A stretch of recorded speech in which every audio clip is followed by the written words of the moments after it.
Pues así nos recibe este 2020, con los ojos del mundo puestos en lo que está pasando en Medio Oriente. No es un tema menor que, por supuesto, amerita entenderlo más a fondo. Saludamos por eso a Jorge Mantilla, especialista en temas de terrorismo y crimen organizado de la Universidad de Illinois de Chicago, quien nos acompaña aquí en el estudio a esta hora. Jorge, muy buenas noches y gracias por estar acá. Buenas noches, gracias a ustedes por la invitación. Bueno, vamos a desmenuzar un poquito cuál es esta situación que a veces vemos desde este lado del mundo como tan lejana, pero que sí tiene repercusiones a nivel mundial. ¿Qué tan peligrosa es esta escalada de tensión que vemos toma cada vez más fuerza entre Estados Unidos y Medio Oriente? ¿Es excesivo o es un escenario posible hablar que de aquí podría desatarse una tercera guerra mundial? En este momento nadie sabe las consecuencias que esto pueda traer, justamente por eso es un escenario tan delicado. Sin embargo, justamente la prioridad para Irán desde la Revolución Islámica es la subsistencia. Irán tiene muy claro que entrar en una guerra frontal, una guerra regular con Estados Unidos, causaría la destrucción de Irak. Hay una supremacía militar por parte de Estados Unidos que es clara.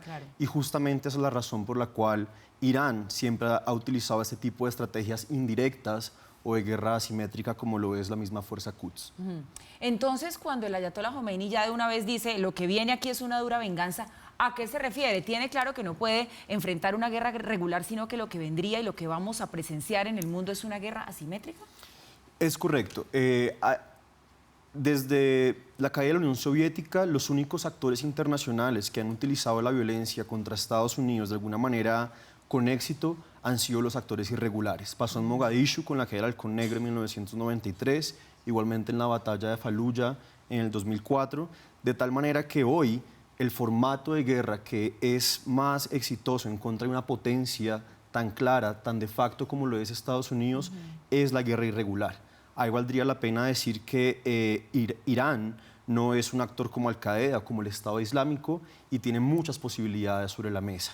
Puede ser el uso de milicias extranjeras, tiene capacidad de desarrollar ciberataques, tiene un acuerdo de desnuclearización del cual Estados Unidos se salió, pero que puede reactivar rápidamente para volver a una mesa de negociación, o incluso una diáspora iraní de corte chií, que también es un activo fundamental para Irán en el sistema internacional. ¿Por qué, Jorge, era tan importante para los Estados Unidos dar de baja al general Soleimani? ¿Por qué se llegó a este punto? El general Soleimani no es desconocido para los Estados Unidos. Justamente, digamos, el carácter quirúrgico del ataque lo demuestra, que era un viejo conocido tanto de la CIA como de las Fuerzas Especiales estadounidenses, pero administraciones anteriores, como la de Barack Obama o como la de George Bush, habían decidido no dar de baja a Soleimani justamente por ese cálculo de los costos estratégicos que podía tener para Estados Unidos. En este caso, Trump, desde el inicio de su administración, ha querido negociar con una posición de fuerza.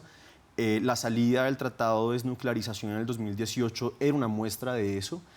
Y adicionalmente, creo que Trump, lo que él dice hoy en la declaración, que quiere negociar con Irán, pero quiere hacerlo desde una posición de fuerza. Así que básicamente es un mensaje contundente en la perspectiva en que si Irán o las milicias patrocinadas por Irán matan a un contratista norteamericano, como pasó el 27 de diciembre, Estados Unidos tiene la capacidad de contrarrestar con un ataque y dar de baja a 25 milicianos. Si Irán patrocina la toma de una embajada, Estados Unidos tiene la capacidad de dar de baja a un alto general. Claro, y es básicamente negociar desde una posición de fuerza, y el mensaje de Estados Unidos es: si esto va a escalar, va a ser en los términos de Estados Unidos. Por eso toma la iniciativa.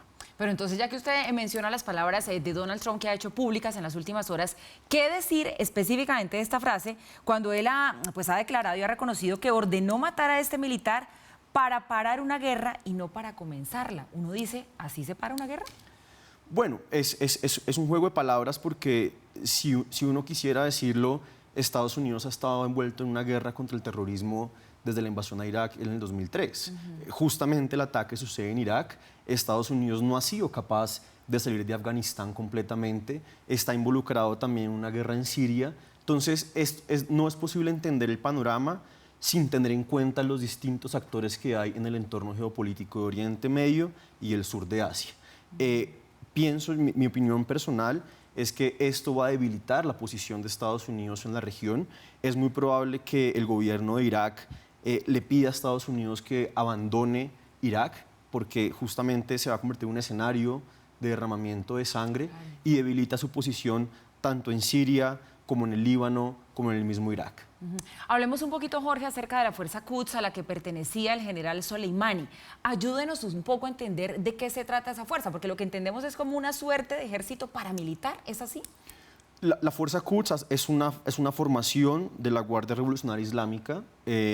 Justamente su comandante era un general de la República Islámica de Irán, pero es una fuerza que operaba en la clandestinidad, una especie de combinación entre la CIA y las fuerzas especiales, digamos lo que sería el paralelo, y su función fundamentalmente era propagar el proyecto, digamos, la revolución islámica, que es volver al imperio persa, al menos a nivel geopolítico.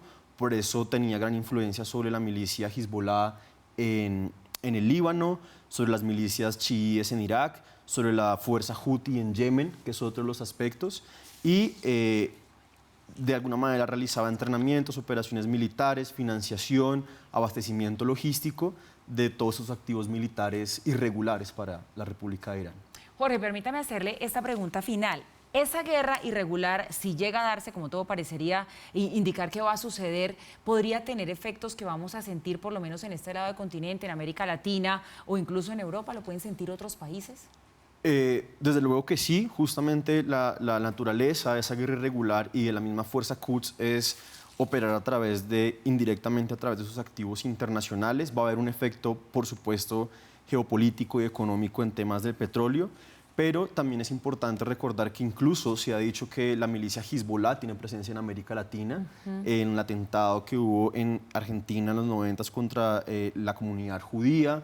Se ha hablado mucho de la presencia de Hezbollah en Venezuela y hay que recordar que, por supuesto, Irán y la Revolución Islámica son uno de los aliados más importantes que tiene el régimen de Nicolás Maduro a nivel internacional, junto con Rusia, y básicamente la formación, por ejemplo, de los colectivos bolivarianos, un poco esta unidad cívico-militar que uno escucha en el discurso del régimen venezolano, viene justamente de esa inspiración de lo que ha sido también la Revolución Islámica. Bueno, pues es bastante clara la explicación que usted nos da, las luces, los escenarios que nos dibuja y nos pronostica. Queda esta historia por ahora en puntos suspensivos y el mundo muy atento a lo que pueda suceder. Jorge Mantilla, especialista en temas de terrorismo y crimen organizado de la Universidad de Illinois de Chicago. Nuevamente, gracias por acompañarnos y feliz año para usted. Igualmente, muchas gracias. Que todo esto mejore y la tensión no continúe en el mundo, que podamos tener un 2020 un poco más tranquilo. Esperemos que así sea. Esperemos que así sea.